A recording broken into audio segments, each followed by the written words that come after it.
Η εξέλιξη της ανθρωπότητας είναι,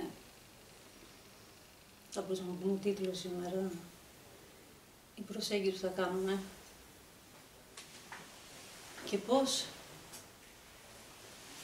μπορούμε να καταλάβουμε αν μπορούμε να εξελιχθούμε, πώς θα καταλάβουμε αν μπορούμε να εξελιχθούμε. Η απάντηση μπορεί να έρθει από το ερώτημα, επίσης, αν υπάρχει ελεύθερη βούληση στον άνθρωπο.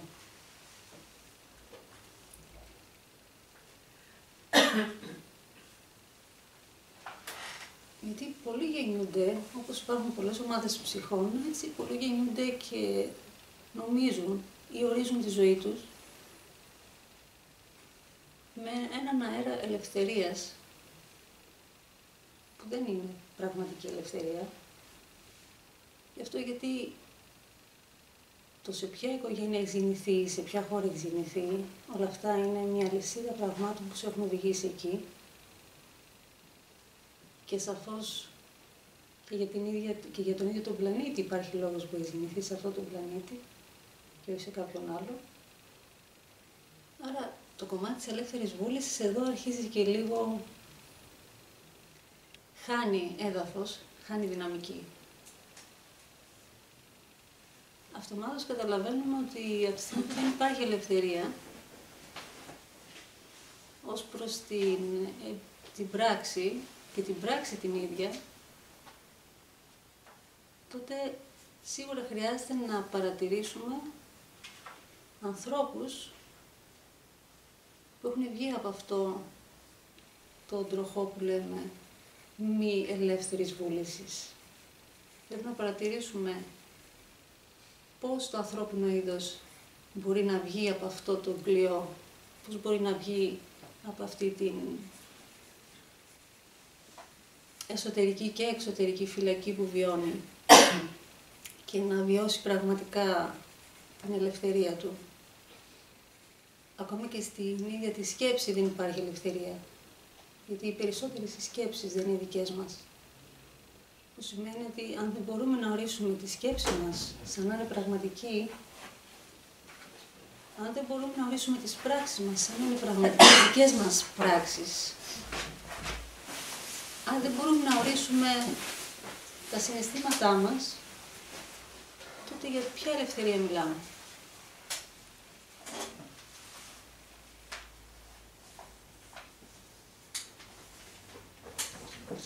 Αυτό που είπα πριν, ότι να παρατηρήσουμε ποιοι άνθρωποι μπόρεσαν σε αυτόν τον πλανήτη, τουλάχιστον όσο γνωρίζουμε, να φτάσουν σε ένα επίπεδο εξέλιξης θαυμασμού,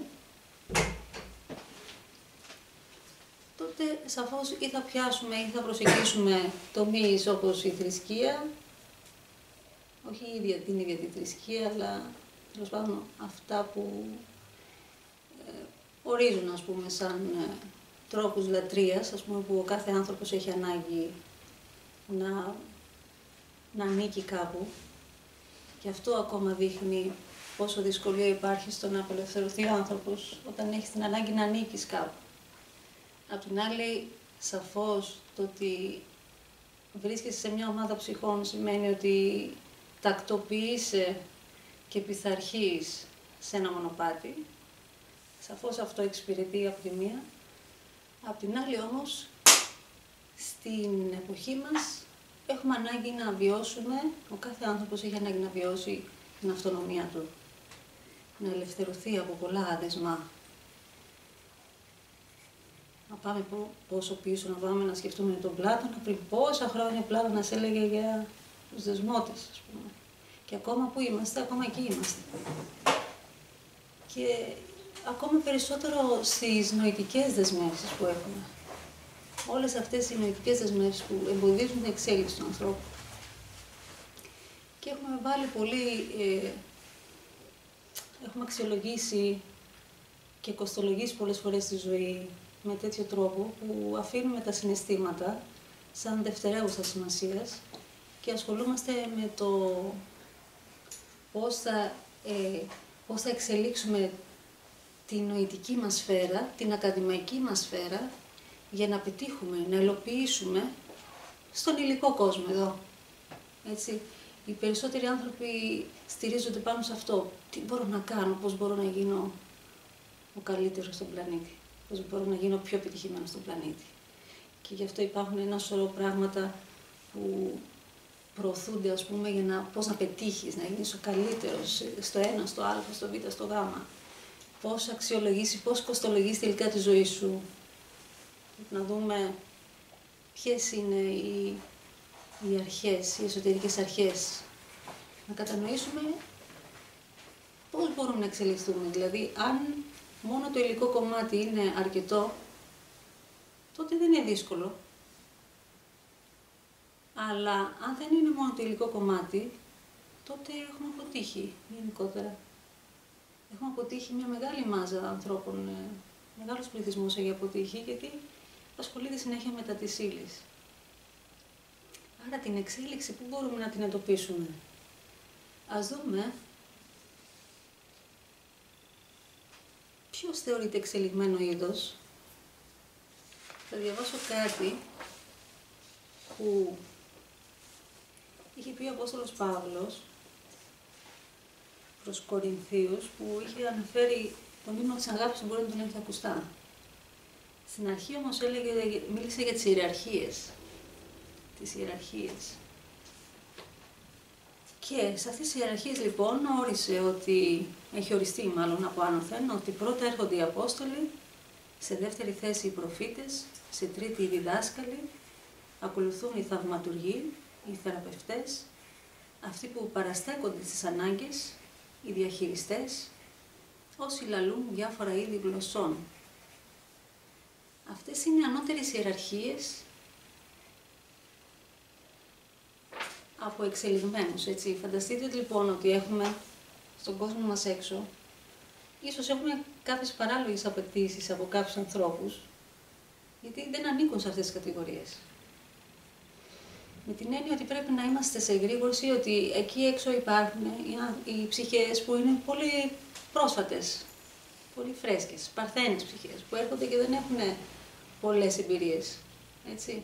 Από αυτές τις ψυχές δεν μπορείς να περιμένεις πολλά πράγματα. Άρα πρέπει να είμαστε δηλαδή σε εγρήγορση, να κατανοούμε με ποιον έχουμε να κάνουμε απέναντί μας.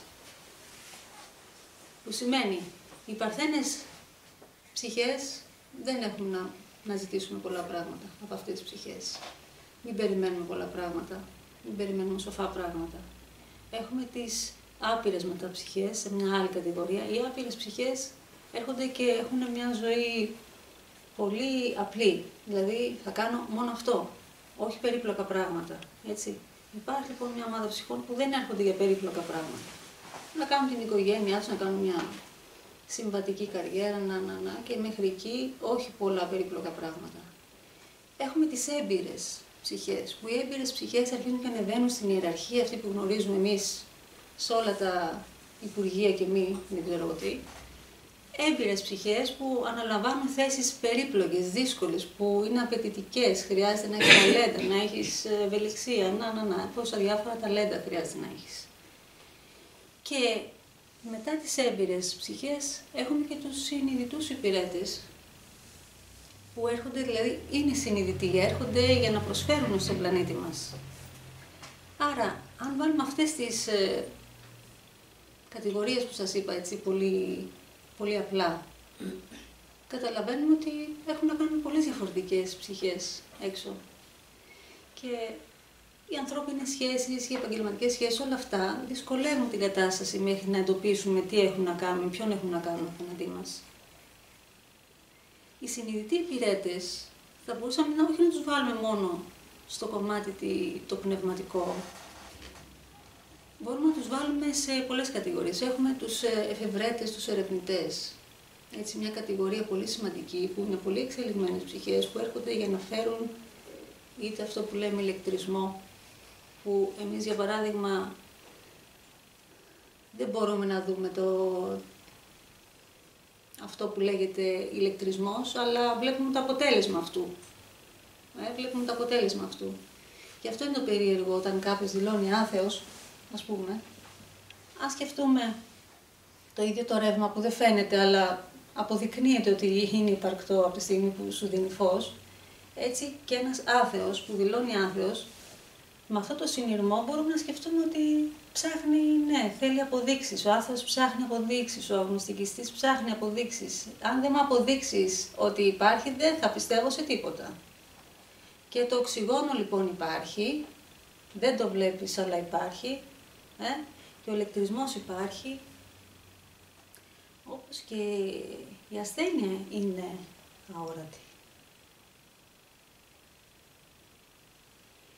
Άρα δεν απέχει πολύ η ασθένεια του νου, η αόρατη ασθένεια του νου.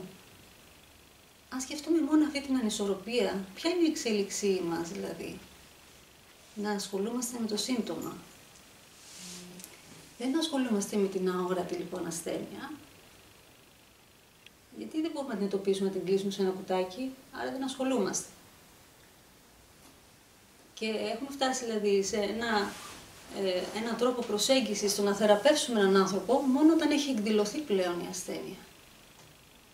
Και κάτι ότι είναι αόρατο θέλουμε να το κοιμήσουμε. Να το κοιμήσουμε με φάρμακα. Δηλαδή όλα τα ψυχιατρικά, ας τα κοιμήσουμε γιατί δεν τα βλέπουμε τι είναι ακριβώς. Δεν έχουμε απαντήσεις. Ας το βάλουμε να κοιμάται αυτό, είναι και εντάξει. Αυτή είναι η εξέλιξη αυτού του ανθρώπου. Σίγουρα είναι κομμάτι της όχι ελεύθερης βούλησής του, στο να βρίσκεται εγκλωβισμένο σε ένα ίδρυμα, ας πούμε, ψυχιατρικό. Εννοείται ότι δεν έχει ελευθερία στο να είναι κάπου αλλού.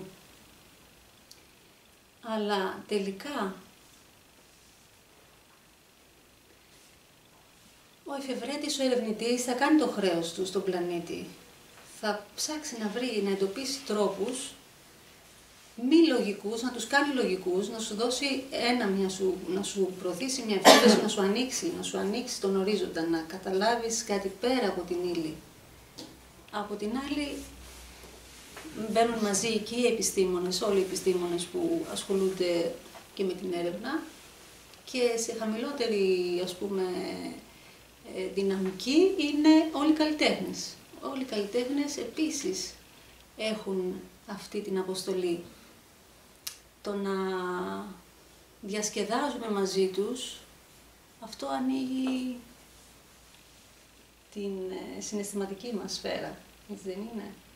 Δηλαδή μέσα από το να μπορούμε να εκφράζουμε τα συναισθήματά μας μέσα από ένα θέατρο, μια ταινία ή από ένα τραγούδι, όλα αυτά. Αυτά βοηθούν, δηλαδή εξυπηρετούν οι καλλιτέχνες στον πλανήτη αυτό, για να εξελιχθούμε, για να μην περιφερόμαστε σαν κλόνοι, χωρίς συναισθήματα, χωρίς σκέψεις, χωρίς αναζήτηση, χωρίς τίποτα. Έτσι, άρα και το καλλιτεχνικό μέρος έχει ένα σημαντικό ρόλο στον πλανήτη μας. Έχουμε μετά την κατηγορία, φεύγοντας από αυτές τις συγκεκριμένες επιστήμες και καλλιτεχνικά κλπ. Έχουμε τους Αγίους, όχι τους Αγίους όπως τους προσεγγίζει η Ορθόδοξη Εκκλησία ή οτιδήποτε. Αν σκεφτούμε, το πιάσουμε λίγο πιο ανοιχτά, να σκεφτούμε όλες τις παραδόσεις. Τι είναι ένας Άγιος στην Ινδία, ποιος είναι ένας Άγιος στην Ινδία, ποιος είναι ένας Άγιος στην Αίγυπτο, ποιος είναι ένας Άγιος στο Θιβέτ, ποιος είναι ένας Άγιος στην Νότια Αμερική, έτσι. Τι ορίζουμε σαν Άγιο, ποιος είναι Άγιος? Άγιος θα μπορούσε να είναι ο καθένας μας, με την έννοια ότι από τη στιγμή που έχεις μπει σε διαδικασία εξαγνισμού, αν έχεις μπει σε διαδικασία εξαγνισμού πρώτα και έχεις μπει και σε διαδικασία να αρχίζεις να αποκτάς αρετές και να μην ενοχλείς και να δημιουργείς, μπαίνεις στο μονοπάτι αυτό που λέγεται αγιοσύνη. Άρα δεν είναι ένας τίτλος μη χειροπιαστός για το ανθρώπινο είδος, είναι ένας τίτλος πολύ προσιτός, θα μπορούσα να πω, αν είμαστε συνειδητοί και αν είμαστε αρκετές έμπειρες ψυχές για να πούμε ότι μπορούμε να μπούμε σε αυτή τη διαδρομή της αγιοσύνης. Δεν μας εμποδίζει τίποτα, γιατί είναι πάρα πολλοί άνθρωποι που δεν θέλουν να αλλάξουν συναισθήματα, τρόπο ζωής, τρόπο αντίληψης, δηλώνοντας ότι δεν είμαι ούτε Άγιος, ούτε ιερέας, ούτε τίποτα από όλα αυτά, άρα εγώ εκεί είμαι. περιορίζω λοιπόν έτσι με αυτόν τον τρόπο την εξέλιξή μου. Ο άνθρωπος δεν έχει περιορισμούς στο που θα φτάσει. Γι' αυτό όταν ήρθε ο Ιησούς και είπε ότι εγώ είμαι ο Υιός του Θεού, δεν αντέχουν να το ακούν κάποιοι. Δεν αντέχουν να το ακούνε κάποιοι. Αλλά τι σημαίνει, δεν έλεγε την αλήθεια?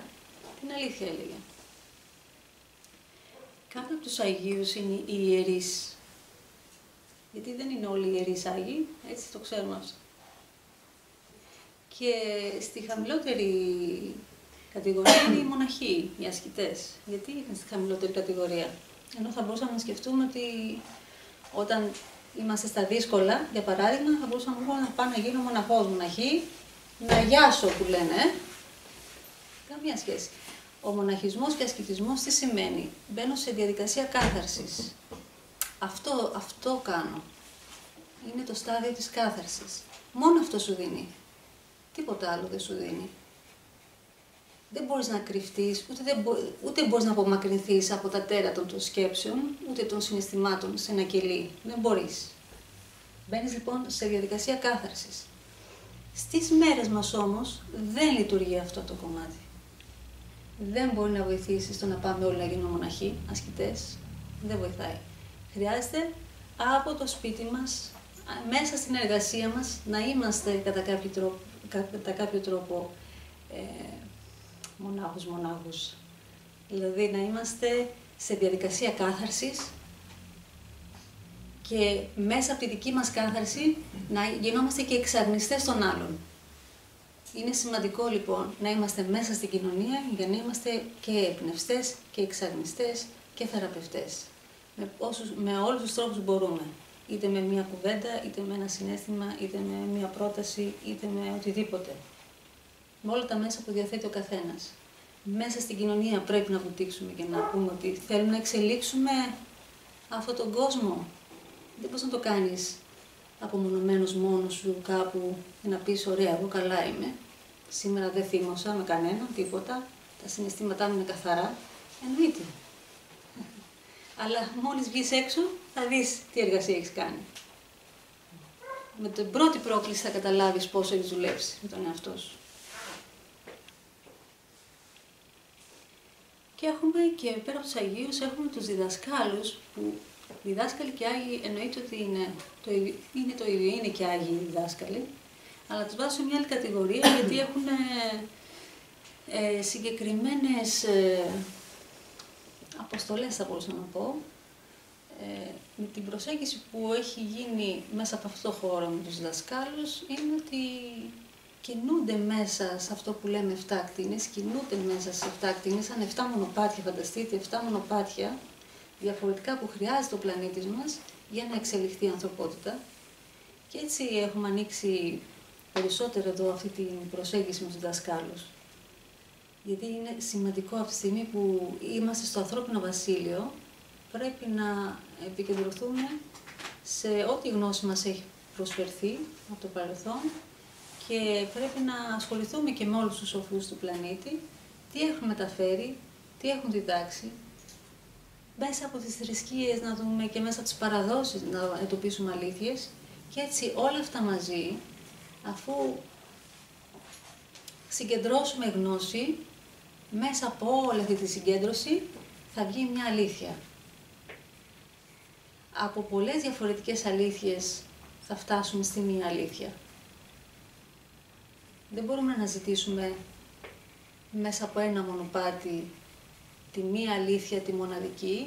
Υπάρχουν πολλές διαφορετικές αλήθειες που οδηγούν στη μία αλήθεια. Και όλες οι πολλές διαφορετικές αλήθειες είναι αληθινές. Οι διδάσκαλοι λοιπόν προωθούν από άλλες σφαίρες βέβαια, όταν δεν είναι σε σώμα, προωθούν σε δασκάλους κάποια συγκεκριμένα πράγματα και μιλάω για δασκάλους σε όλες τις θέσεις, έτσι, και στο ακαδημαϊκό και στο πνευματικό, σε οτιδήποτε έχει διδασκαλία. Για παράδειγμα, οι δάσκαλοι ξένων γλωσσών. Θα μπορούσαμε να πούμε ότι έχουν μια αποστολή να εξαγνίσουν τα της Βαβέλ. Είναι ένα συγκεκριμένο, το καρμικό αυτό της Βαβέλ, ας το πούμε έτσι, να το πάρουμε έτσι, ότι όλοι αυτοί που ασχολούνται με τις ξένες γλώσσες, που είναι ένα τεράστιο ταλέντο αυτό να μιλάς πολλές γλώσσες, γιατί χρησιμοποιείς πολλά κομμάτια του εγκεφάλου, ότι αυτό έχει να κάνει με τις ανισορροπίες στα επικοινωνιακά από πολύ πιο πριν και πιο πριν και πιο πριν, και έχουν τοποθετηθεί σε αυτές τις θέσεις για να εξαγνίσουν την ανισορροπία σε ομάδες ανθρώπων που είχαν ανισορροπίες με τον τρόπο έκφρασής τους. Κανένα επάγγελμα λοιπόν δεν είναι πεζό ή χωρίς κάποιο νόημα. Όλα τα επαγγέλματα έχουν μια σοβαρή αποστολή.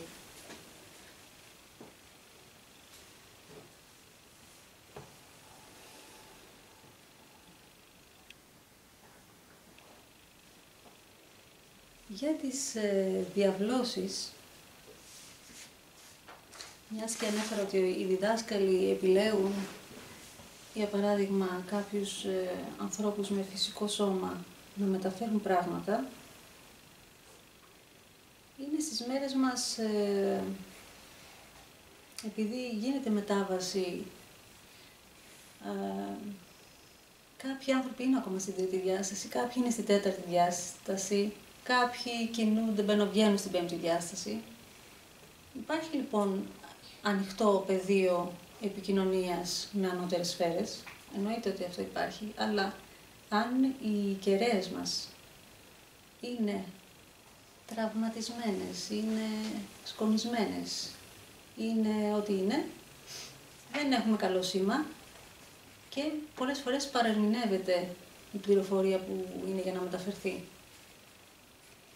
Και έτσι χρειάζεται να κατανοήσουμε λίγο ότι για να είμαστε διαβλωτές για οτιδήποτε,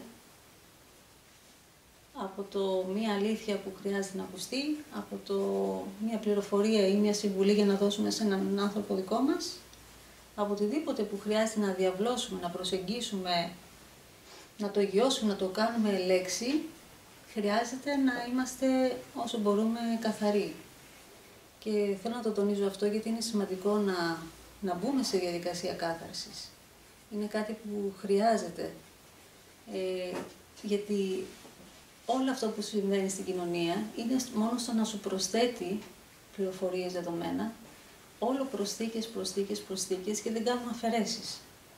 Και αν δεν κάνουμε αφαιρέσεις, γινόμαστε όλοι υδροκέφαλοι και κουβαλάμε πολύ μεγάλο νοητικό φορτίο, πολύ ισχυρό νοητικό φορτίο, που είτε αυτό θα εκδηλωθεί σε ασθένειες ψυχολογικές, ψυχιατρικές, είτε θα εκδηλωθεί σε ημικρανίες, παθήσεις των ματιών, παθήσεις των αισθήσεων, αδένες κλπ. Γενικά θα έρχονται οι ασθένειες. Γιατί ασθένεια και αλήθεια, όπως το έχω αναφέρει και στο παρελθόν, είναι το ίδιο ένα και το αυτό. Όχι, το αντίθετο πράγμα. Ασθένεια και αλήθεια είναι το αντίθετο πράγμα. Δηλαδή, όταν απουσιάζει η αλήθεια, έχουμε ασθένεια. Άρα, όλα τα φορτία τα εξωτερικά, όταν περάσουν στο πεδίο μας, από τη στιγμή που είναι ψεύτικα φορτία, δεν είναι αληθινά, δεν είναι της ζωής μας, δεν μας αφορούν, δεν μας ανήκουν και τα συντηρούμε, αυτά είναι φορτία που θέλουν να σωματοποιηθούν. Αρχικά είναι στη σφαίρα μας γύρω, περιφέρονται στα αισθητήρια όργανα, τι είδα σήμερα, αυτή την κακή εικόνα, ας πούμε, τσουπ, καταγραφή, περνάει πίσω από το οπτικό νεύρο, πάει στο κεντρικό νευρικό σύστημα, οδηγείται στο κέντρο του λαιμού, ή θα πω τι ήταν αυτό το τραγικό που είδα, ή θα, ανάλογα το ερέθισμα, ανάλογα θα εκφραστώ, έτσι. Άρα βλέπουμε ότι φορτώνουμε, δεν αδειάζουμε και έτσι μπαίνουμε στο πεδίο μας, υπάρχουν τόσα πολλά ψεύτικα αποτυπώματα, ψεύτικες πληροφορίες, λανθασμένες πληροφορίες, πλάνες για τον εαυτό μας, για όλους και έτσι ασθενούμε. Αλλά το σημαντικό είναι να φτάσουμε σε τι, στην θεραπεία μας. Και θα μου πει κάποιος, όπως λένε κάποιοι, γιατί να έρθω να κάνω θεραπεία, ας πούμε. Τι, δεν είναι σώνει και καλά, ας πούμε, να κάνω θεραπεία, αφού δεν έχω κάποια ασθένεια. Αλλά αν δεν καταλάβουμε ότι η ενεργειακή θεραπεία έχει ανοίξει τόσο πολύ στον κόσμο μας πλέον, γιατί χρειάζεται να κατανοήσουμε το άειλο, την άειλη ασθενική ενέργεια που περιφέρεται, και αφού το κατανοήσουμε αυτό, θα δούμε ότι τελικά χρειάζεται όλοι να μπαίνουμε σε μια διαδικασία κάθαρσης. Αν δεν μπορούμε να κάνουμε κάθαρση μόνοι μας, πρέπει τότε να ζητήσουμε βοήθεια, να κάνουμε κάθαρση μέσα από κάποιον άλλο να μας βοηθήσει.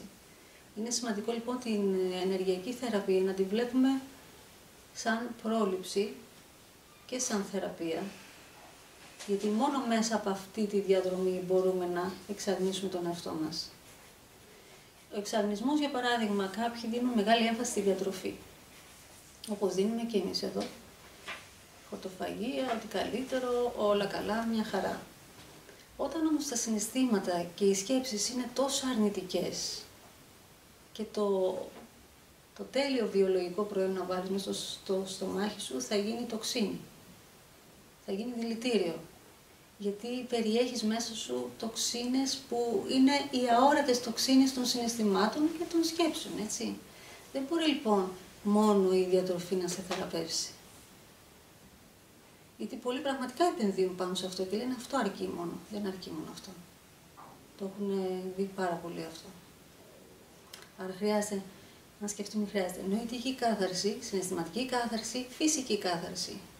Για να πεις ότι μπαίνεις στο μονοπάτι της ελευθερίας που λέμε, σε αυτό της ελεύθερης βούλησης. Γιατί μετά, αν δεν είσαι εκεί, αν δεν έχεις μπει καν στην κάθαρση, δεν μιλάμε καν για μονοπάτι εξέλιξης. Είναι πολύ δύσκολο δηλαδή δυσκολεύεις τον εαυτό σου να εξελιχθεί έτσι, αν δεν μπει στη διαδικασία της κάθαρσης. Και εννοείται δεν υπάρχει διάβλωση αν δεν μπει στη διαδικασία κάθαρσης. Όταν μπαίνουμε στη διαδικασία κάθαρσης και βιώνουμε τις πρώτες αλλαγές και καταλαβαίνουμε πόσο ανεβαίνουμε επίπεδο, σιγά σιγά αρχίσει και καταλαβαίνεις πόσο ανεβαίνεις επίπεδο, καταλαβαίνεις πώς οι αισθήσεις σου αρχίζουν και αφυπνίζονται, καταλαβαίνεις πώς μπορείς να συλλαμβάνεις πράγματα που πριν δεν τα καταλάβαινες. Γενικότερα γίνεις όλο και πιο ευαίσθητος και πιο ευαίσθητος και πιο ευαίσθητος, μια ευαισθησία όμως που σου δίνει πολύ εσωτερική δύναμη.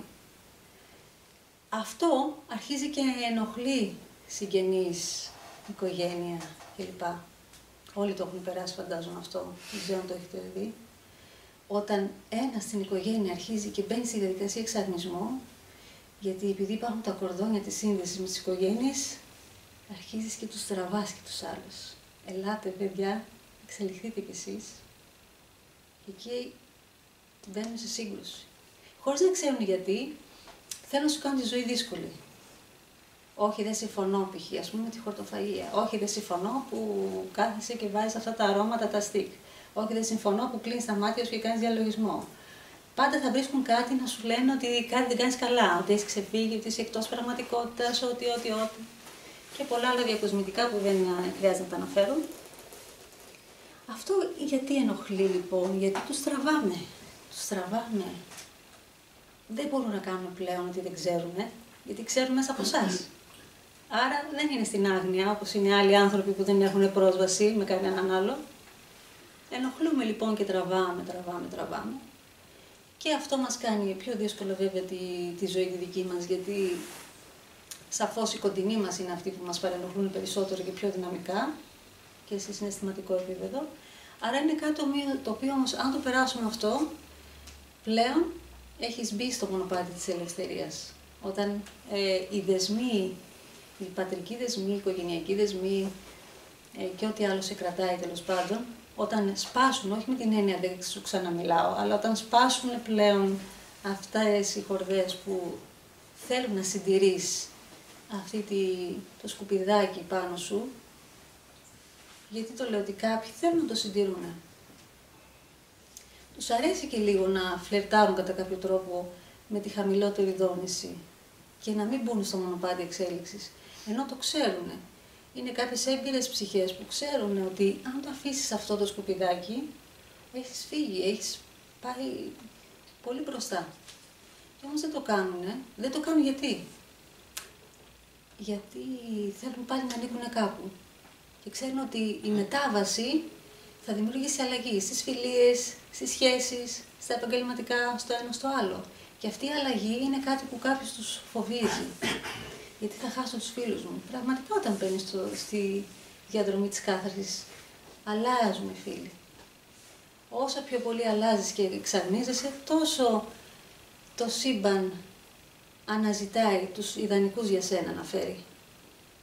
Πρέπει λοιπόν, αφού αναβαθμίζεσαι, πρέπει να σου φέρει πιο αναβαθμισμένους ανθρώπους στη ζωή σου. Αφού αναβαθμίζεσαι, πρέπει να αλλάξει επάγγελμά στο αυτό. Πήγαινε εκεί. κλπ. Άρα όλο αυτό ενοχλεί. Η δική μας εξέλιξη ενοχλεί. Αλλά πρέπει να ενοχλήσουμε. Αυτός είναι ο σκοπός. Ότι πρέπει να ενοχλήσουμε και να κάνουμε και σαματά που λένε. Γιατί έτσι θα αφυπνιστεί ο κόσμος, δεν θα μπορέσει να καταλάβει αλλιώς ότι πρέπει να ξεβολευτεί. Και σαφώς δεν μπορείς να τραβήξεις τις χορδές, να τον σέρνεις τον άνθρωπο με το ζόρι για την εξέλιξή του, αλλά η ακεραιότητα η δική μας είναι αυτή που στο τέλος θα εμπνεύσει. Γιατί αρχικά στις μεγάλες αλλαγές λέει ο άλλος τώρα να εμπιστευτώ ή να μην εμπιστευτώ. Καλά τα κάνει, καλά δεν τα κάνει. Περιμένεις, θες μια πίστοση χρόνου για να δεις το αποτέλεσμα. Αλλά η ακεραιότητα ίδια θα δείξει ότι είσαι καλά εκεί που είσαι. Και αυτό θα εμπνεύσει και τους άλλους και θα σε ακολουθήσουν.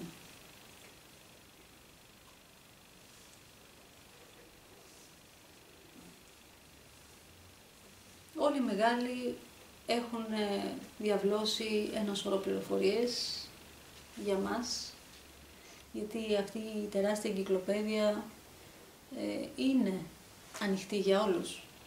Αλλά, όπως είπα, ότι αν δεν μπούμε σε εξαγνισμό, δεν μπορούμε να έχουμε πρόσβαση σε αυτή την εγκυκλοπαίδεια.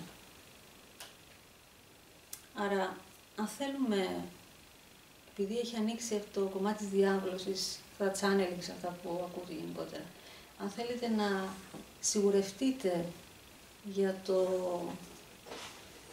αν αυτό που διαβάζετε, αν αυτό που ακούτε είναι αλήθεια και είναι από τη σφαίρα αυτή της τεράστιας βιβλιοθήκης που κάποιος έχει πρόσβαση, θα σας διαβάσω κάτι το οποίο είναι, θα μου πείτε μάλλον, αν είναι αληθινό ή όχι.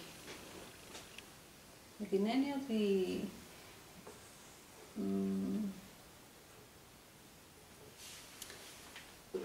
μου είχε ερωτηθεί αυτό, ότι πώς θα μπορούμε να διακρίνουμε αν κάτι που διαβάζουμε, ας πούμε, σε ένα site, αν είναι πραγματικό channeling ή όχι. Ή, ας πούμε, τα λέει κάποιος από τη κυβερνοητική σφαίρα, φτιάχνει σε ένα χαρτί, τέλος πάντων, γράφει κάτι και είναι τα δικά του λόγια όμως είναι. Δεν είναι από έναν δάσκαλο ή από κάποιον οδηγό που θέλει να μεταφέρει κάτι. Πώς θα το ξεχωρίσουμε αυτό? Και σαφώς εγώ αναζήτησα την απάντηση από τη δική μου πηγή. Έτσι. Η δική μου πηγή λοιπόν, ο Ιλαρίωνας δηλαδή, στην προκειμένη περίπτωση, μου μετέφερε αυτά τα λόγια. Είναι όμως και πρόκληση να μου πείτε εσείς αν αυτά που θα λέει θα είναι βίωμα δικό σας και αν θα είναι πραγματικότητα. Οπότε να είστε αντικειμενικοί. Θα σας το δώσω και μετά, να το έχετε. Αλλά επειδή τα λόγια που επέλεξε να μεταφερθούν είναι και για να έχετε τη διάκριση, αλλά και για να νιώσετε και εκείνη τη στιγμή κάτι, είναι παράλληλα λοιπόν και βιωματικό και απ' την άλλη είναι και σε μορφή να σου δώσει οδηγίες. Έτσι. Πάμε να δούμε. Ρωτάω λοιπόν, δάσκαλε, μίλησέ μου για τις διαβλώσεις, τη διάκριση του αληθινού, τον δέκτη και το στόχο των διαβλώσεων.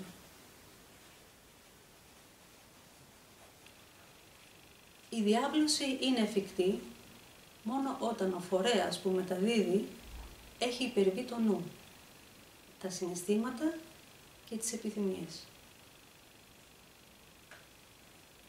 Τα προσδιόριστα λόγια δεν εξυπηρετούν ούτε εκπέμπουν, προσφέρουν κάποιο μήνυμα. όταν διαβάζετε κάποιο μήνυμα από έναν διδάσκαλο, η μορφή, το προφίλ του διαβλωτή είναι ανύπαρκτα, είναι στο παρασκήνιο. Τίποτα δεν θυμίζει το δέκτη. Μέσα από την ανάγνωση θα συνδέεστε όλο και περισσότερο με τον διδάσκαλο, γιατί σας προσκαλεί στο ενεργειακό του πεδίο, πράγμα που πιστοποιεί την προέλευση της διδασκαλίας. Οι λέξεις θα δονηθούν στο ενεργειακό κέντρο και στην ακτίνα που κάθε διδάσκαλος αντιπροσωπεύει.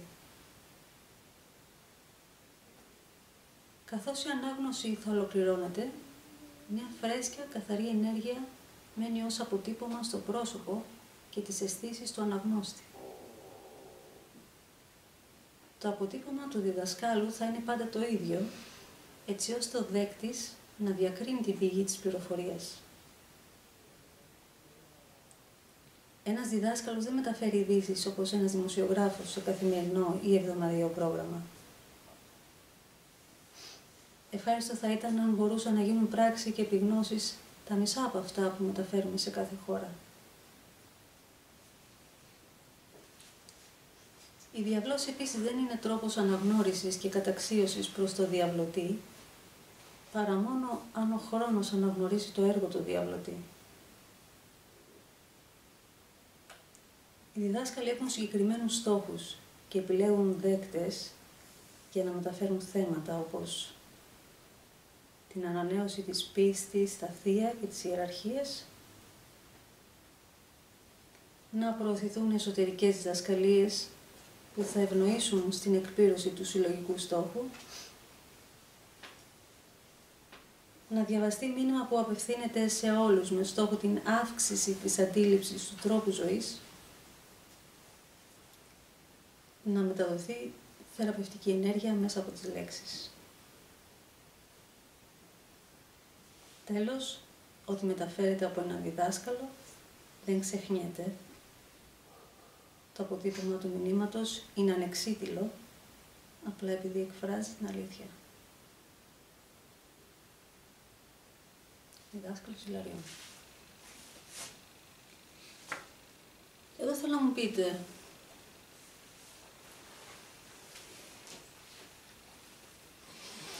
αν υπήρχε η ενέργεια αυτή στο πρόσωπο, αν νιώσατε ενέργεια να γεμίσει το πρόσωπό σας. Ναι, όχι, δεν ξέρω, δεν απαντώ. Ναι, Ναι, βεβαίως. ναι, βεβαίως. Ναι, και εγώ τα αισθάνθηκα. Οκ, είναι κάποιος που δεν ένιωσε τίποτα.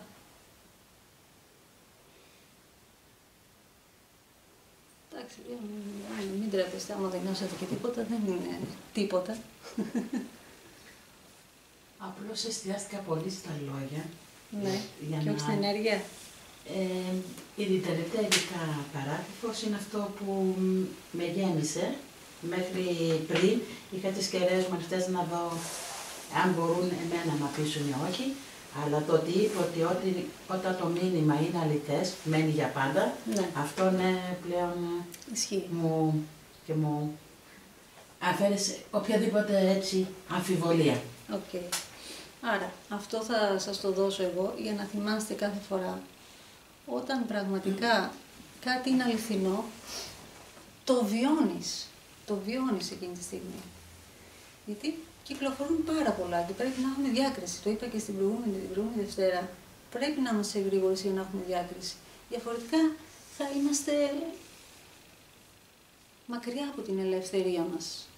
Γιατί έτσι δεσμεύονται οι άνθρωποι σε λαθασμένες προσεγγίσεις προς την εξέλιξή μας. Πώς θα πάμε στην εξέλιξή μας αν δεν είμαστε στην αλήθεια? Και αν αλήθεια σημαίνει ίαση, η αγάπη τότε τι σημαίνει? Ίαση. Άρα είναι μια λέξη τώρα που την αγάπη, αν τη βάλουμε ότι η αγάπη είναι αλήθεια, τότε πόσοι αγαπούν πραγματικά? Γιατί οι ανθρώπινες σχέσεις δημιουργούνται πρώτα με τη λιγοστή αλήθεια που θα μπορούσαν να προωθήσουν προς τα έξω. Όλες οι ανθρώπινες σχέσεις φτιάχνονται αρχικά με πολύ ψέμα, με πλάνη, πολύ πλάνη. Όλες οι ανθρώπινες σχέσεις ξεκινάνε με πώληση, δεν ξεκινάνε με αγάπη. Αν ξεκινούσαν με αγάπη, τότε σημαίνει ότι εκείνη τη στιγμή που βίωνα την αγάπη για κάποιον άγνωστο, ξαφνικά, ότι ήμουνα και αγωγός, από τη στιγμή που αγάπη αγωγός, γίνομαι κανάλι δηλαδή, λαμβάνω την πληροφορία ότι γνωρίζω αυτό το άτομο και έχω υπάρξει σε άλλες ζωές, ας πούμε, με αυτό το άτομο. Άρα η αγάπη απλά εκείνη τη στιγμή γιώνεται για να ξανενωθούν αυτές οι δύο ανθρώπινες υπάρξεις. Τώρα αυτό σιγά μην γίνεται στις μέρες μας. Ασχολούμαστε με το πώς η εικόνα μπορεί να έλξει κάποιον, ας πούμε, και όχι το συναίσθημα ή η ενέργεια που θα γιωθεί με την κάθε μας συνάντηση που έχουμε. Σημαίνει ότι όντως, όπως και η διάβολος λοιπόν σου μεταφέρει ενέργεια και σε περιβάλλει και πηγαίνει στις περιοχές εκείνες που πρέπει να πάει, έτσι και η κάθε μας επαφή με τον κάθε άνθρωπο θα πρέπει να περνάει πρώτα από την ενέργεια. Τι συναλλαγή έχω εγώ με αυτό το πρόσωπο και με βάση αυτά τα ερεθίσματα να αποφασίζω αν θα πρέπει να έχω παρεδώσει με αυτή την ανθρώπινη ύπαρξη. Και η δυστυχία λοιπόν είναι και αυτή μια μορφή, γιατί υπάρχει έλλειψη αλήθειας. Δεν είναι ότι κάποιος είναι θύμα και είναι δυστυχισμένος και υποφέρει γιατί όλα του πάνε στραβά, γιατί έχει επιλέξει να ζει πολύ στο ψέμα μέσα. Και αφού έχει επιλέξει να είναι στο ψέμα δεν μπορεί να θεραπεύσει τίποτα.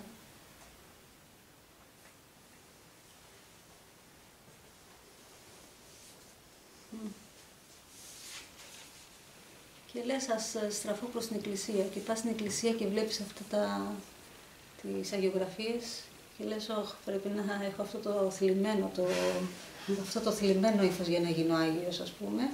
Ή θα πρέπει να είμαι τόσο λυπητερός και να μην μου επιτρέπεται να κάνω πλάκες και τέτοια, γιατί δεν επιτρέπεται. Οι Άγιοι είναι σοβαροί πάντα, έτσι, και θλιμμένοι, γιατί υποφέρουν, ας πούμε, έχουν θυσιαστεί για μας και υποφέρουν. Και ευτυχώς που κάνεις και τα ταξίδια σου και βλέπεις τους Αγίους της Ινδίας και τους βλέπεις όλους χαμογελαστούς, πολύχρωμους, ωραία αυτά και λες, τι ωραία, αυτοί είναι χαρούμενοι Άγιοι.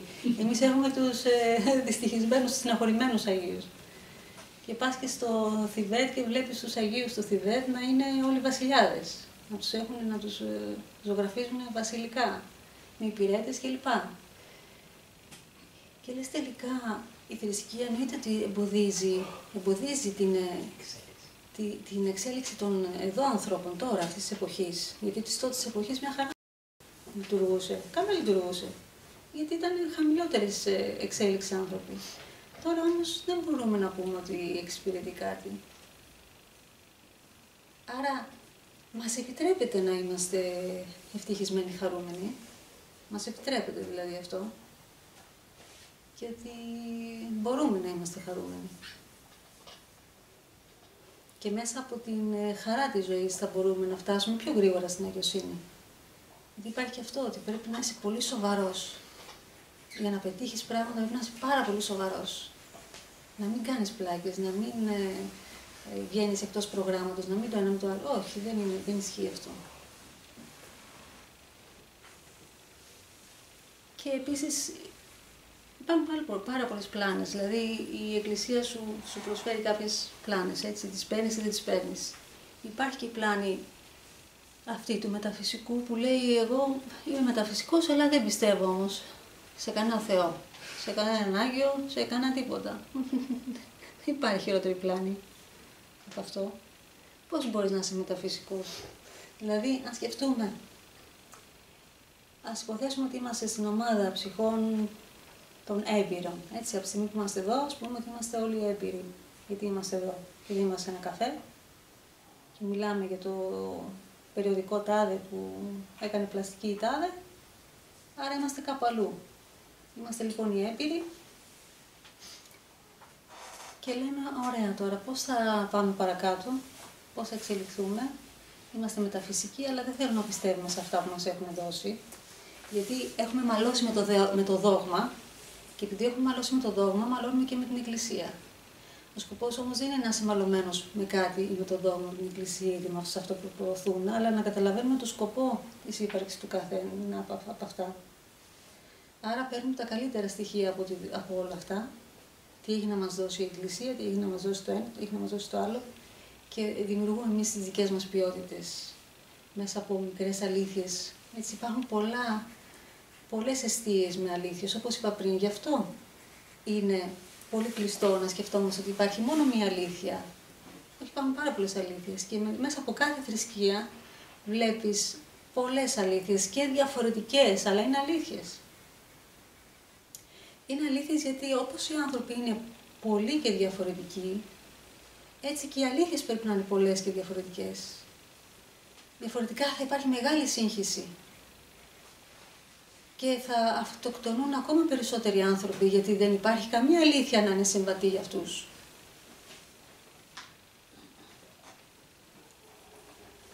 Άρα, το να είσαι μεταφυσικός και να δηλώνεις άθεος είναι λίγο ακραίο.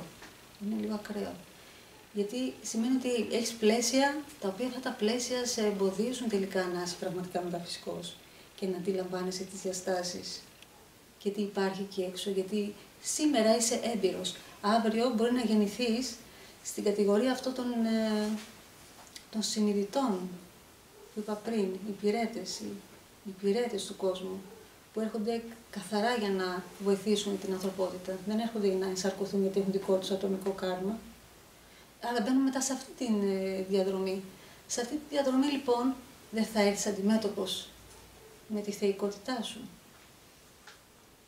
Γιατί κάποιοι θα σε λατρέψουν. Αφού θα σε λατρέψουν, πώς μπορείς να λες ότι δεν πιστεύω σε ένα Θεό, σε έναν Άγιο, αφού είσαι λατρέψιμος. Δεν στέκει αυτό. Πρέπει λοιπόν να καταλάβουμε ότι δεν υπάρχει. Το κάτω, το ξέρουμε ότι το πάτωμα το πιάνεις και δεν έχει πιο κάτω. Όταν φτάνεις πάτω, έχεις φτάσει πάτω. Όταν ανεβαίνεις, δεν σταματάει. Δεν σταματάει. Και αν το ανοίξουμε ακόμα περισσότερο και στην αγιοσύνη να φτάσεις σε αυτή την ενσάρκωση, στην επόμενη και στη φώτιση να φτάσεις, πάλι έχει και πιο κάτω και πιο πέρα και πιο πέρα. Τι πιο πέρα? Να είσαι φωτισμένος σε όλα τα βασίλεια, σε όλα τα ηλιακά συστήματα. Όχι φωτισμένος μόνο του δικού μας ηλιακού συστήματος. Αν το πάμε να το ανοίξουμε πιο πολύ και πιο πολύ και πιο πολύ. Που είναι ατέλειωτο. Άρα η εξέλιξη δεν μπορεί να πεις ότι τελειώνει. Αν δηλαδή εδώ τι θέλουμε να κάνουμε σήμερα? Θέλουμε για να μπούμε στη διαδρομή της εξέλιξής μας, πρέπει να καταλάβουμε αυτό, ότι πού είμαστε, σε ποια ομάδα ψυχών είμαστε. Είμαστε έπειροι, είμαστε άπειροι, είμαστε παρθένες ψυχές, είμαστε σε καλό δρόμο, έχουμε μπει σε εξαγνισμό. Ωραία. Από εδώ και πέρα τι άλλο χρειάζεται? Να μην βάζουμε όρια, περιορισμούς, ότι πού μπορούμε να φτάσουμε για να εξελιχθούμε. Γιατί σαμποτάρουμε έτσι όλη την εσωτερική φλόγα που περιέχει αυτό το σώμα, περιέχει αυτή την εσωτερική φλόγα. Παρόλο που δεν μπορείς να αποδείξεις σε έναν... Είναι κανείς άθεος εδώ? Ας πούμε, δηλώνει κάποιος άθεος? Εσύ δηλώνεις άθεοι? Με το σκεπτικό που είπατε, με το δόγμα, τώρα μου ξεκαθάρισα. Ωραία. Ναι, αυτό. Ακόμα και ότι πολλές φορές βλέπουμε ότι η εξέλιξη ίδια μας βάζει σε διαδικασία να λέμε τότε δεν ήξερα τι έλεγα. Εκεί φτάνεις. Δεν ήξερα, δεν είχα γνώση. Αν ρωτήσεις έναν άθεο να του πεις, ωραία, θες αποδείξεις, μπορείς να αποδείξεις αυτή τη στιγμή ότι εδώ που μιλάνε οι φωνητικές χορδές και όχι κάτι άλλο που δεν μπορείς να το αποδείξεις. Μπορείς να αποδείξεις ότι αυτό που μιλάει είναι υλικό. Άμα μπορείς να το αποδείξεις, θα πάρεις ένα στόμα που δεν είναι σε ζωή και θα περιμένεις να μιλήσει το στόμα. Ή θα πάρεις τις φωνητικές χορδές, θα πεις έλα, μίλα. Από μόνος του αυτός ο μηχανισμός δεν λειτουργεί από μόνος του. Δηλαδή με την έννοια ότι είναι αυτόνομος χωρίς να υπάρχει μια ουσία μέσα που να κινεί το μηχανισμό. Άρα βλέπουμε ότι όλα αυτά τα παγιωμένα πρέπει να τα σπάσουμε, να το διαλύσουμε και να αντιληφθούμε τελικά ποιος είναι ο άνθρωπος, τι είναι ο άνθρωπος, για να καταλάβει και ποιες είναι και ποια είναι η πορεία του και ποια είναι η ιεραρχία, πού θες να πας. Πώς θα εξελιχθείς. Ναι, φτάνεις. Μπορείς να φτάσεις στην αγιοσύνη και πιο πέρα και πιο πέρα και πιο πέρα. Γιατί να βάλεις περιορισμό λοιπόν.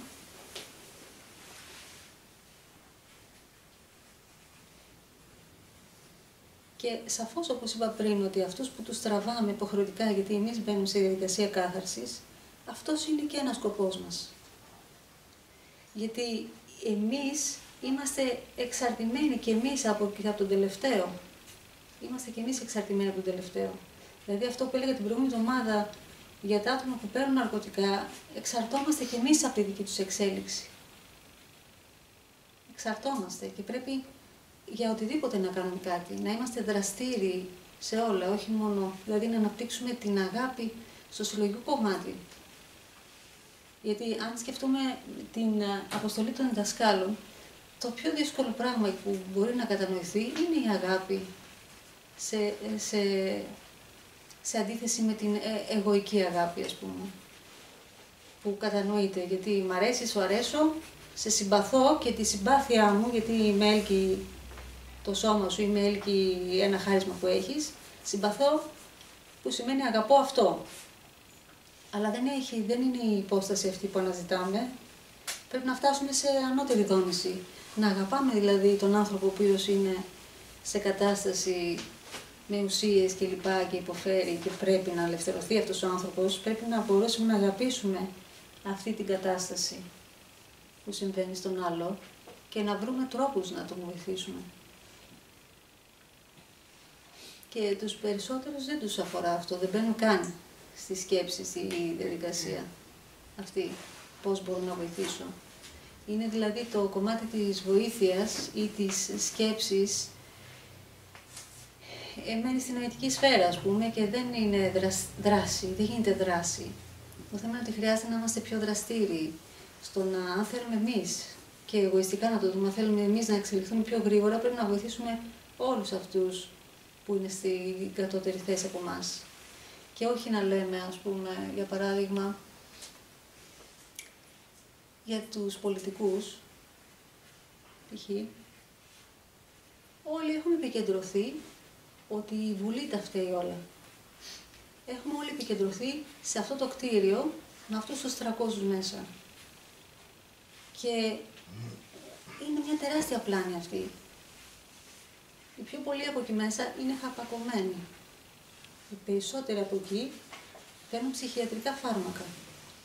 Γιατί, όχι μόνο από τις αρνητικές σκέψεις των ανθρώπων προς αυτούς, έτσι, όχι μόνο αυτό, γιατί είναι και ελεγχόμενοι, γιατί δεν έχουν ελεύθερη βούληση, γιατί ξεκίνησαν με ένα όραμα, γιατί μπορεί να ήταν και λίγο ρομαντικοί και μετά στην πορεία να άλλαξαν, γιατί να είδαν ότι δεν μπορούν να κάνουν αυτά που θέλουν.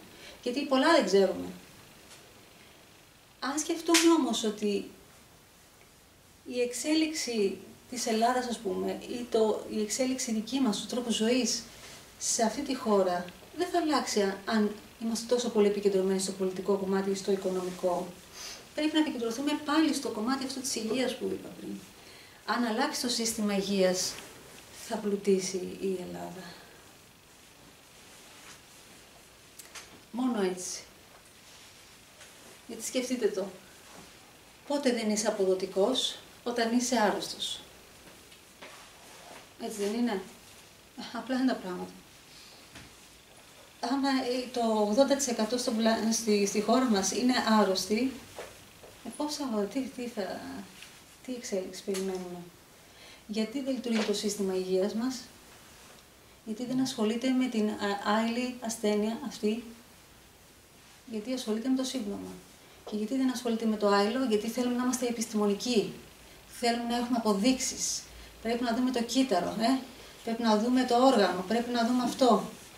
Μα το κάθε όργανο μιλάει. Το κάθε όργανο έχει προσωπικότητα. Φωνάζει. Κανείς δεν δίνει σημασία σε αυτά που έχει να πει. Άρα από εκεί πρέπει να ξεκινήσουμε. Αυτό σημαίνει ότι πρέπει να είμαστε όλοι θεραπευτές. Αυτό σημαίνει. Σημαίνει ότι να επικεντρωθούμε στο να είμαστε καλά. Να είμαστε καλά. Οι περισσότεροι λένε καλά είναι, μια χαρά. Αλλά δεν είναι καλά μια χαρά, δεν ξέρουν πώς είναι να είσαι καλά. Γιατί είπαμε πριν ότι το πάτωμα το ξέρουμε. Το πάνω δεν το ξέρουμε. Το πόσο καλά μπορούμε να είμαστε δεν το ξέρουμε. Κάθε μέρα μπορεί να είναι και καλύτερη και καλύτερη και καλύτερη και καλύτερη. Άρα γιατί πάλι βάζουμε περιορισμό στην υγεία μας. Γιατί περιορίζουμε τα επίπεδα της ζωτικής δύναμης που θα μπορούσαμε να φτάσουμε. Επειδή βγάζουμε τη μέρα, βγάζουμε ας πούμε, το 8ωρο το βγάζουμε. Αφού το βγάζουμε, κουτσά στραβά βγαίνει, καλά είμαστε λέει. Γιατί αλλιώς, αν είμαστε στο κρεβάτι, τότε λέμε δεν είμαστε καλά. Αλλά όταν φτάνει στο κρεβάτι, είναι λίγο, πολλά έχουν ασθενήσει για να φτάσει στο κρεβάτι. Άρα καλούμαστε να μπαίνουμε σε ενδοσκόπηση, συχνή ενδοσκόπηση, να δούμε πώς είμαστε. Πόσο ασθενικός είναι ο τομέας, ας πούμε, των φύλων. Πόσο ασθενικός είναι ο τομέας ο οικονομικός. Πόσο ασθενικός είναι ο τομέας των σχέσεων. Και λοιπά. Να δούμε να απλώσουμε όλα τα δημιουργήματά μας μπροστά και να κάνουμε ένα ταμείο, ας το πούμε έτσι. Ταμείο υγείας, ξέρω εγώ. Να μετρήσουμε λοιπόν πόσο υγεία επικρατεί στον τομέα των φύλων. Νιώθω καλά με τον τομέα, με ασθενή, με θρέφει, μου δίνει χαρά. Στο επάγγελμα. Πόσο χαρά μου δίνει το επάγγελμά μου. Με θρέφει ή το θρέφω. Μου ζητάει σαπινασμένο παιδί ή μου δίνει. Στο γάμο, στη σχέση. Πόσο ευτυχισμένος είμαι, πόσο αληθινός είμαι. Έτσι βλέπω πόση ασθένεια υπάρχει στη ζωή μου. Όχι μόνο το τι συμβαίνει στο σώμα μου, πρέπει να δώσω στο τομέα ζωής μου πόση ασθένεια υπάρχει για να καταλάβω τελικά αν είμαι ασθενής ή όχι. Έτσι θα το καταλάβω. Δεν θα περιμένω να κάνω εξετάσεις αίματος για να δω ότι, όντως, ναι, έχω προβληματάκι.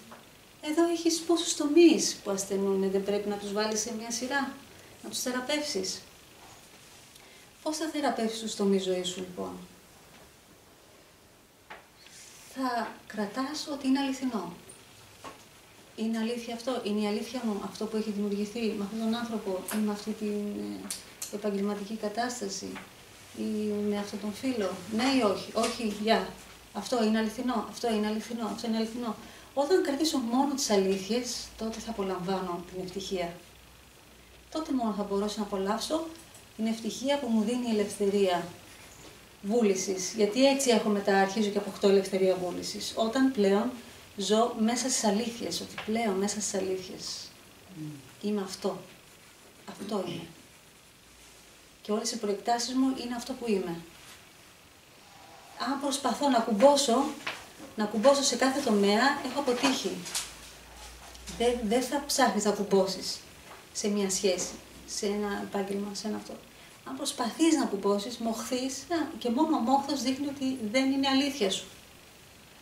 Αλλάζεις λοιπόν πορεία κατευθείαν για να μην κυλήσεις, γιατί έτσι θα κυλήσει και έτσι θα αρρωστήσεις. Χρειάζεται λοιπόν να είμαστε σε εγρήγορση ότι όλοι μας οι τομείς πρέπει να είναι υγιείς τομείς.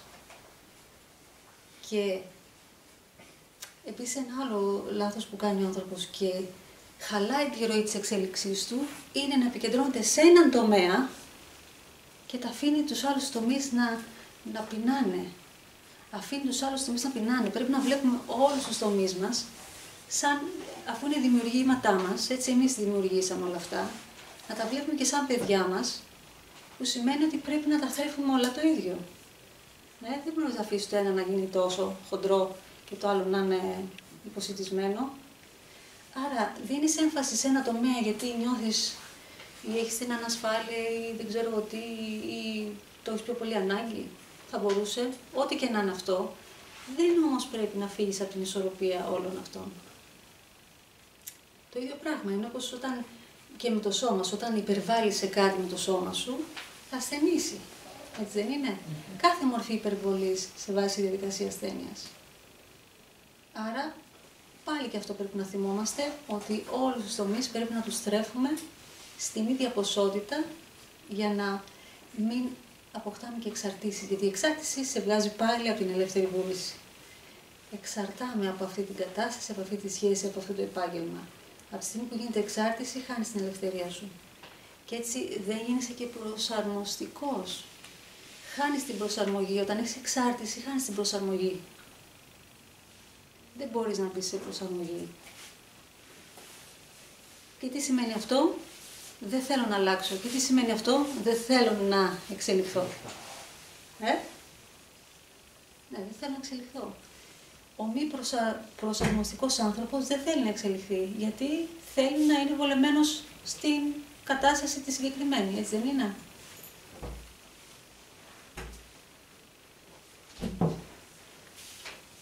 Τι έχει πόρτα, έχει κάποιο θέμα? Τώρα βράχει σε τελειώνει.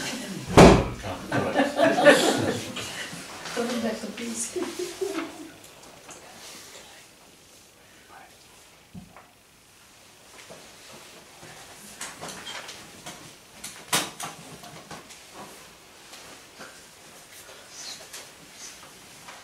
Έχετε κάποιες ερωτήσεις μέχρι εδώ?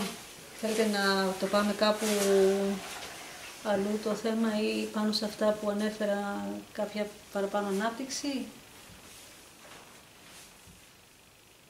Ναι. Θέλω λιγάκι μια διευκρίνηση για τις αγνές ψυχές. Ναι. Όχι πια είναι τα χαρακτηριστικά, αλλά γιατί δημιουργούνται, πώς έρχονται. Α, τόσο προχωρημένο θέλεις να αναπτύξουμε. Οκ.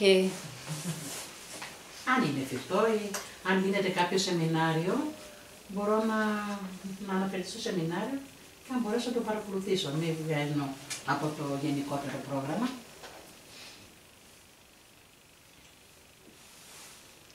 Μπορώ να δώσω μια εικόνα.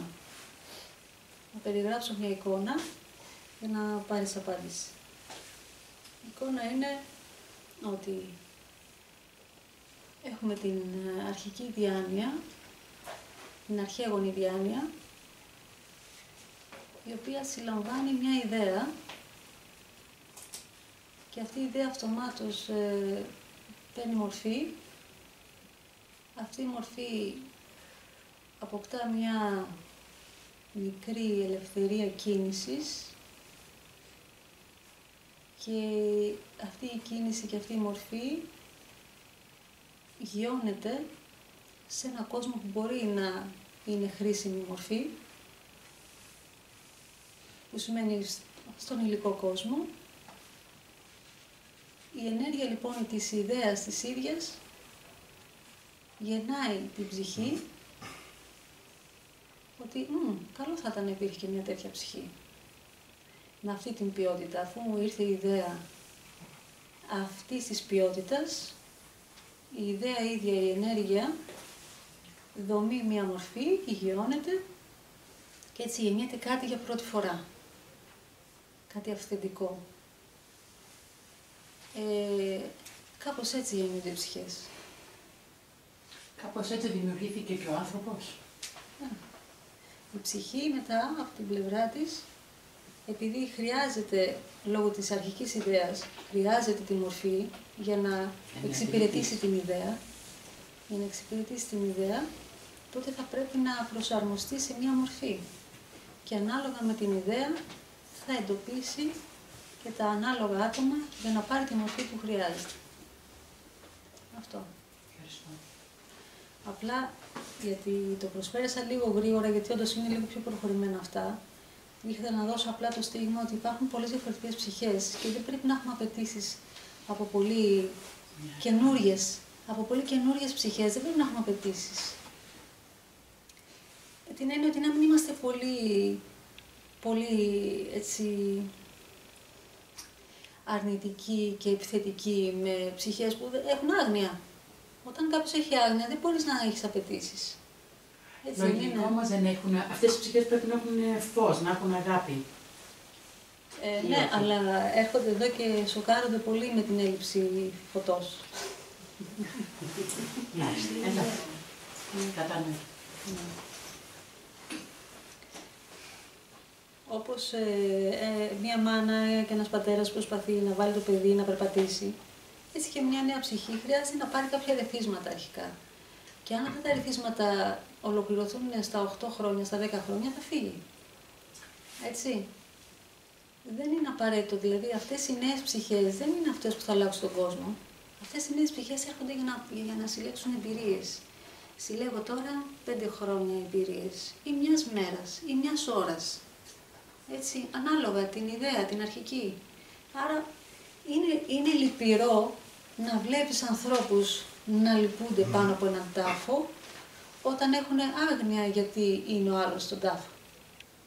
Έτσι. Αυτό είναι το λυπηρό. Να βλέπεις τον άλλον να λυπάται χωρίς να έχει την πληροφορία.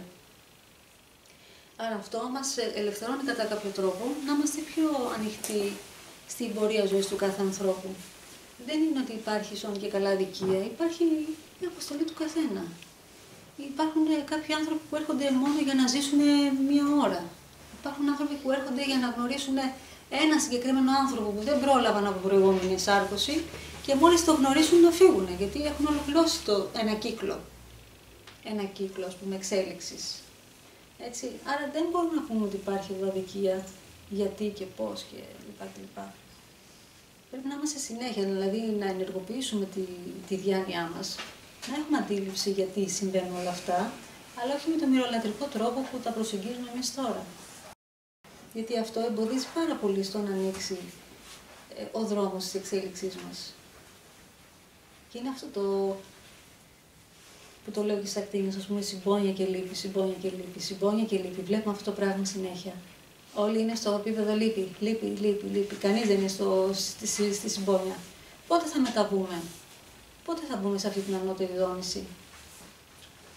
Γιατί πώς θα κάνουμε άσκηση αληθινής αγάπης. Όλοι οι μεγάλοι το έχουν πει, έχουν ασχοληθεί. Όλοι έρχονται για να μεταφέρουν ότι η αγάπη είναι το κλειδί εδώ. Αγάπη, αλήθεια, ίαση. Αγάπη, αλήθεια, ίαση είναι το τριπλό που είναι το συνώνυμα.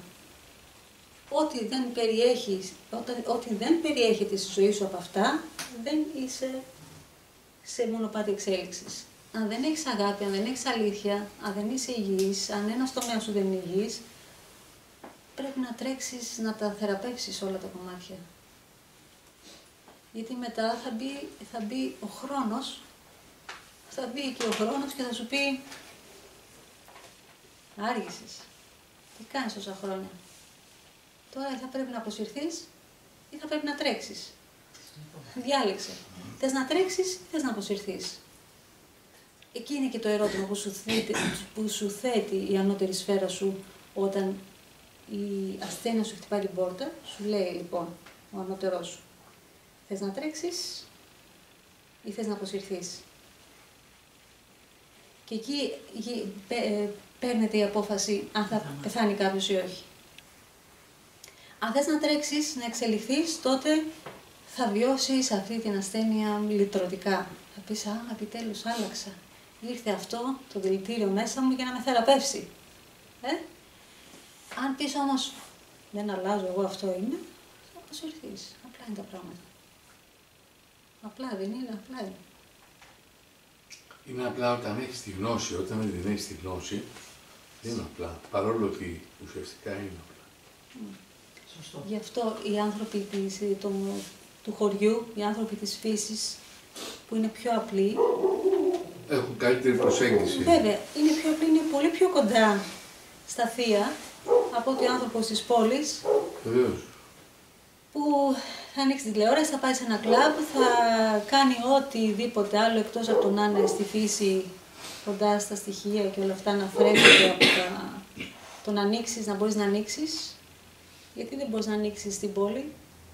Άρα όσο πιο μακριά είσαι από την αληθινή σου φύση, τόσο πιο δύσκολο είναι να προσεγγίζεις αλήθειες. Δεν μπορείς να βιώσεις την αλήθεια.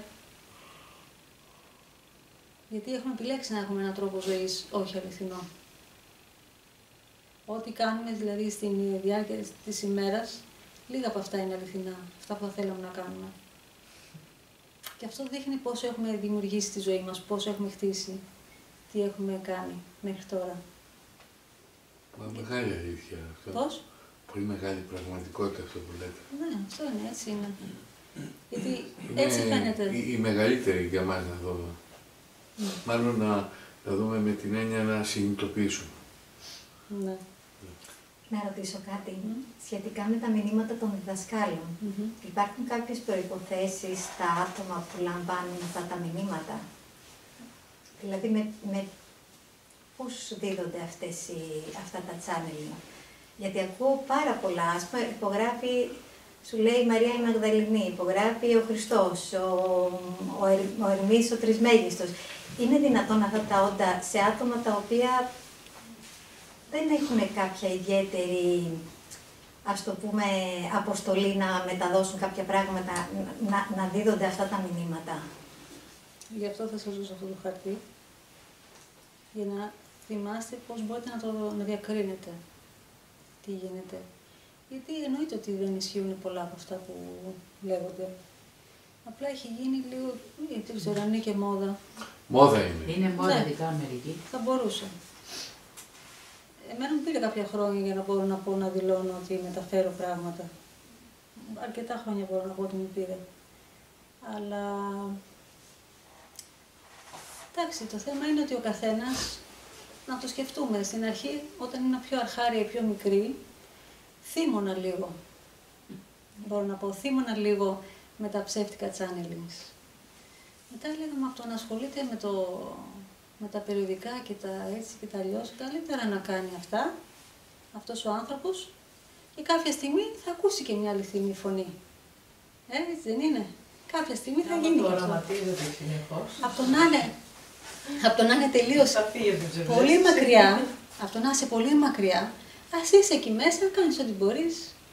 Οι προσδοκίες σου, ας πούμε, είναι αυτές. Τις βγάζεις στο χαρτί, τις προσδοκίες σου.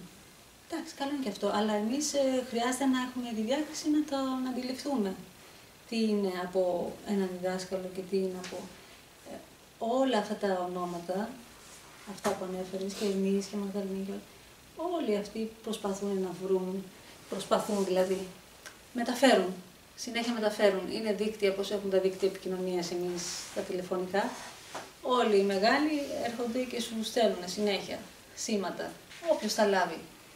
Αυτός που είναι πιο καθαρός, πιο κοντά στη συχνότητα αυτή, θα το λάβει ακριβώς. Ένα ιδιαίτερο που είχε συμβεί κάτι που έχει γιωθεί εδώ στο χώρο αυτό, μια διδασκαλία τέλος πάντων, είχε δοθεί τέλος πάντων ένα σύμβολο εδώ, σε αυτό το χώρο, για μια άσκηση συγκεκριμένη για τους προχωρημένους ενεργονοητικής. Ένα σύμβολο άσκησης. Κάτι έψαχνα στο διαδίκτυο και ξαφνικά μου βγήκε έτσι τυχαία, όπως λέμε τα τυχαία τα γεγονότα, μου βγήκε κάποιος, δεν θυμάμαι τώρα σε ποια χώρα, ένας άντρας που έκανε διάβολωση με τον Ιλαρίωνα. Και λέω, ενδιαφέρον. Να δω και έναν άντρα που κάνει διάβολωση. Συνήθως οι γυναίκες είναι πιο πολλές. Και μπήκα να τον μελετήσω. Και είδα ότι είχε φτιάξει ένα μενταγιόν που ήταν το μισό σύμβολο από αυτό που κάνουμε εμείς εδώ. Και αυτό ήταν ενδιαφέρον γιατί βλέπεις ότι στον κόσμο υπάρχουν άνθρωποι που συλλαμβάνουν πράγματα, κάποιοι τα συλλαμβάνουν λίγο διαφορετικά. Κάποιοι αυτό. Είναι αυτό όπως μιλάς και στο τηλέφωνο, το χαλασμένο τηλέφωνο. Έτσι. Ίσως εκεί που το συλλαμβάνουν η ενέργεια να πετύχουν αυτό. Βέβαια. Οι διδάσκαλοι κατά κάποιο τρόπο ξέρουν. Τώρα οι εκμεταλλευτές είναι άλλο κομμάτι. Οι εκμεταλλευτές νομίζω όλοι τους νιώθετε. Αμέσως φαντάζομαι ότι όλοι θα νιώθετε ποιοι είναι αυτοί που δηλώνουν, ας πούμε, διαβλωτές για προσωπικά τους ωφέλη. Έτσι, γιατί όπως γράφει και ο Ιλαρίωνας, δεν είναι το να είναι κάποιος διαβλωτής, δεν είναι για να αποκτήσει φήμη ο διαβλωτής, δεν είναι αυτός ο σκοπός. Και τις περισσότερες φορές αυτή είναι στο background, όπως λέει κιόλας, ότι χάνεται η ταυτότητα του διαβλωτή. Έτσι, δεν είναι αυτός ο σκοπός. Γιατί ένας διαβλωτής πόσους θα επηρεάσει σε ομάδα ανθρώπων, φανταστείτε. Πώς θα επηρεάσει. Ενώ ένας διδάσκαλος, όπως π.χ. ο Ιλαρионός, που τον ξέρουν στον πλανήτη όλο, μπορεί να επηρεάσει ένα μεγάλο αριθμό ανθρώπων. Άρα δεν είναι η Μαλαματένια, ή η Μαρία, ή η Κατερίνα, ή ο Γιώργος το σημαντικό πρόσωπο σε αυτή την περίπτωση. Είναι ο διδάσκαλος τι θέλει να μεταφέρει. Και απλά εσύ πρέπει να προσφερθείς. Προσφέρεις το σώμα σου, τις αισθήσεις σου, το νοητικό σου, το προσφέρεις για να μπορεί να κάνει την υπηρεσία του διδάσκαλος. Πόσο επιτρεπτό λοιπόν είναι για τους διαβλωτές να χρησιμοποιούν το Facebook ή όλα αυτά την τεχνολογία σήμερα επικοινωνίας που έχουν μέσω ίντερνετ? Εξυπηρετεί. Παρόλο που και εμένα δεν μ' άρεσε καθόλου το Facebook.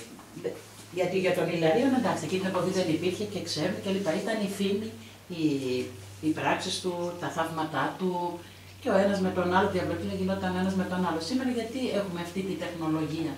Αφού την έχουμε πρέπει να τη χρησιμοποιήσουμε. Εκεί είναι όμως που εγώ προσωπικά μπερδεύομαι και δεν μπορώ να φιλτράρω την αλήθεια από το ψέμα. Είναι τόση πολλή πληροφορία. Βλέπω ότι μιμούνται κιόλας, αντιγράφουν, εφόσον ανοιχτά κανάλια, αντιγράφεται η διδασκαλία του ενός από του άλλου και εκεί είναι που...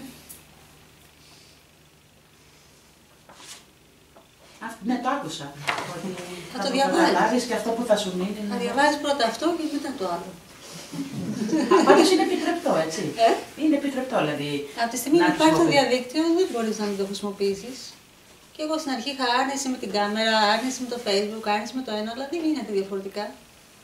Γιατί αν φανταστείτε ότι υπάρχουν αυτοί που λένε ό,τι να είναι, δεν πρέπει να βγουν και αυτοί που λένε αυτά που είναι αλήθεια, να υπάρχουν και αυτοί εκεί.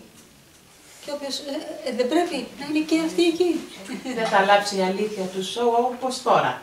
Εγώ έχω μία επαφή με σένα και το διαδίδω, είμαι ευχαριστημένη, έχω πάρει αλήθεια, έχω ικανοποιηθεί και το διαδίδω στον χώρο μου, στο κύκλωμά μου. Ναι. Προσπαθώ να τους φέρνω εδώ και αυτοί να συνεχίσουν. Ωραία. Να γίνονται. Η δική σου αλήθεια μπορεί να εμπνεύσει παρόμοιες αλήθειες για άλλους.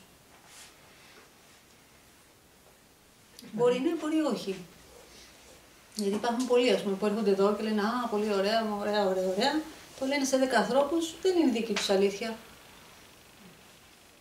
Γι' αυτό λέω ότι όντως δεν υπάρχει μία αλήθεια. Δεν είναι ότι εσύ θα πεις την αλήθεια σου και θα είναι η πανάκια, ας πούμε, για όλους.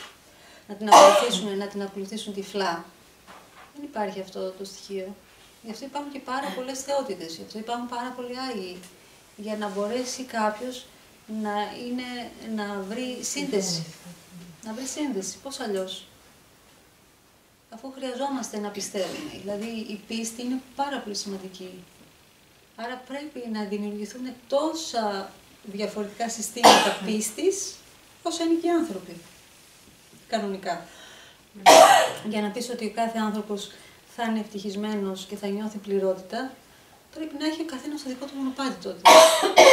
Αλλά επειδή αυτό δεν γίνεται, μπαίνουμε σε ομάδες διάφορες και αναζητούμε τι είναι πιο συμβατό με εμάς για να πούμε ότι εδώ είμαστε, βρήκαμε επιτέλους το μονοπάτι μας, προχωράμε και μπορούμε να εξελιχθούμε. Το οποίο εξελίσσεται. Πώς? Το οποίο εξελίσσεται και μεταπηδάς από ομάδα σε ομάδα, ναι. Όταν ολοκληρώσεις κάποια πράγματα. Ναι. Εξελίσσεσαι. Ναι, υπάρχουν αργά μονοπάτια, υπάρχουν γρήγορα, βαθιά μονοπάτια. Ανάλογα που είσαι. Γι' αυτό πρέπει να έχουμε λοιπόν αντίληψη και όπως είπα και την προηγούμενη εβδομάδα, το κίνητρο. Το κίνητρο τι έπαθε και όλα καλά. Ναι.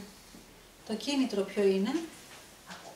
Πού είσαι σε εξέλιξη και ανάλογα να πηγαίνεις.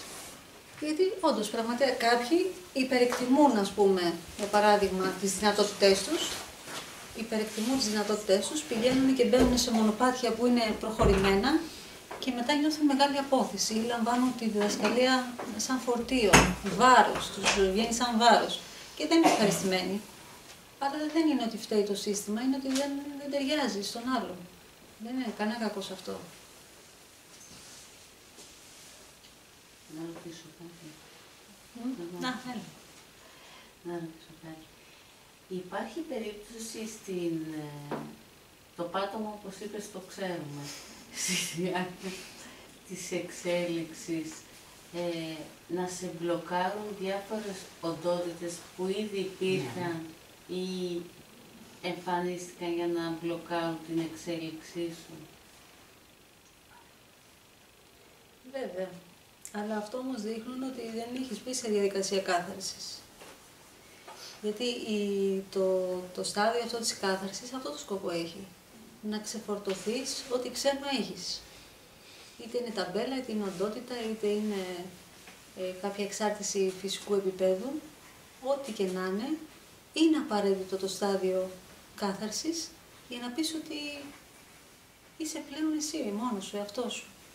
Γιατί αν μπεις χωρίς να εξαγνιστείς, είναι αυτό που λέμε, είναι σαν είσαι ευρώμικος, ας πούμε, και φοράς καθαρά ρούχα. Δεν είναι και τόσο. Δεν προχωράς, δεν προχωράς. Σταματάς κάπου και το αντιλαμβάνεσαι. Πρέπει, ναι. Αλλά γι' αυτό έδωσα και έμφαση σήμερα στη θεραπεία, γιατί οι περισσότεροι άνθρωποι, κάποιοι παρεξηγούνται, λένε τι μου λέει τώρα να κάνω θεραπείες, εγώ θέλω να κάνω σεμινάριο. Μα αν πρέπει να κάνεις θεραπείες για να εξαγνίσεις κάποια πράγματα, κάνε πρώτα τον εξαγνισμό σου και μπες στα βαθιά μετά, για να μην είναι φορτίο. Μα βλέπω πάρα πολλούς που δεν μπορούν να κάνουν διαλογισμό, έτσι, και λένε ότι κάνουν 10 χρόνια, ας πούμε, διαλογισμό και δεν μπορούν να κάνουν διαλογισμό.